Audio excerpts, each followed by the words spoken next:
വല്ലാത്ത തരം ഒരു ഫ്രണ്ട്ഷിപ്പാണ് നമ്മുടെ അനീഷും ഷാനവാസും തമ്മിലുള്ളത്. ഇന്ന് നോമിനേഷൻ നടക്കുകയാണ്. സോ ഈ ആഴ്ചത്തെ നോമിനേഷനിൽ നമ്മുടെ അനീഷ് പറയുന്ന പേര് ഷാനവാസിൻ്റെതാണ്.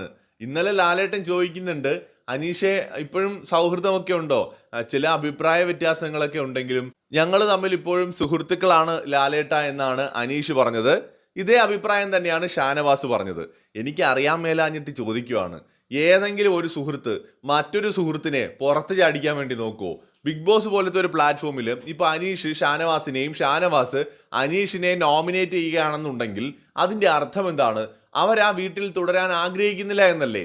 ഇപ്പൊ കഴിഞ്ഞ ആഴ്ച ജയിൽ നോമിനേഷനിൽ ഷാനവാസ് അനീഷിന്റെ പേരും അനീഷ് ഷാനവാസിന്റെ പേരും പറഞ്ഞു. അത് ജയിലിലിടാൻ വേണ്ടിയാണ്. തന്റെ സുഹൃത്ത് ജയിലിൽ പോയി കിടന്ന് പണ്ടാരടങ്ങട്ടെ എന്ന് വിചാരിക്കുന്ന സുഹൃത്ത്, അത് പോട്ടെന്ന് വയ്ക്കാം. ഇതിപ്പോ സുഹൃത്തിനെ വീട്ടിൽ നിന്ന് തന്നെ പുറത്താക്കാൻ വേണ്ടി നോമിനേറ്റ് ചെയ്യാണ്. അതായത് നമുക്കറിയാം, ഓരോ വീക്കിലുമുള്ള നോമിനേഷൻ എന്ന് പറയുന്നത് സഹ മത്സരാർത്ഥിയെ പുറത്താക്കാൻ വേണ്ടി ചെയ്യുന്നതാണ്. ഏത് സുഹൃത്താണ് ഇങ്ങനെ നോമിനേറ്റ് ചെയ്യുന്നത്? അപ്പോൾ ഇത് ഇവർക്കിടയിലുള്ളത് സൗഹൃദമല്ല. വീണ്ടും പറയുന്നു, ഏച്ച് കെട്ടിയാൽ മുഴച്ചിരിക്കും. അത് തന്നെയാണ് ഇവർക്കിടയിലുള്ള സൗഹൃദവും. യഥാർത്ഥത്തിലുള്ള ഒരു സൗഹൃദം ഉണ്ടെങ്കിൽ ഒരിക്കലും ഇവര് അങ്ങോട്ടും ഇങ്ങോട്ടും നോമിനേറ്റ് ചെയ്യില്ല. ഇപ്പൊ ബിഗ് ബോസ് പോലത്തെ ഒരു പ്ലാറ്റ്ഫോമിൽ ആത്മാർത്ഥമായ സൗഹൃദങ്ങൾ ഉണ്ടാക്കാൻ പറ്റുമോ എന്നത് തന്നെ വലിയ ചോദ്യമാണ്. അങ്ങനെ ഉണ്ടാക്കിയവരൊക്കെ അപൂർവങ്ങളിൽ അപൂർവമാണ്. അവരാരും ഇതുപോലെ അങ്ങോട്ടും ഇങ്ങോട്ടും നോമിനേറ്റ് ചെയ്ത് കൂടെ നിൽക്കുന്നവരെ പുറത്താക്കാൻ ശ്രമിച്ചിട്ടുമില്ല.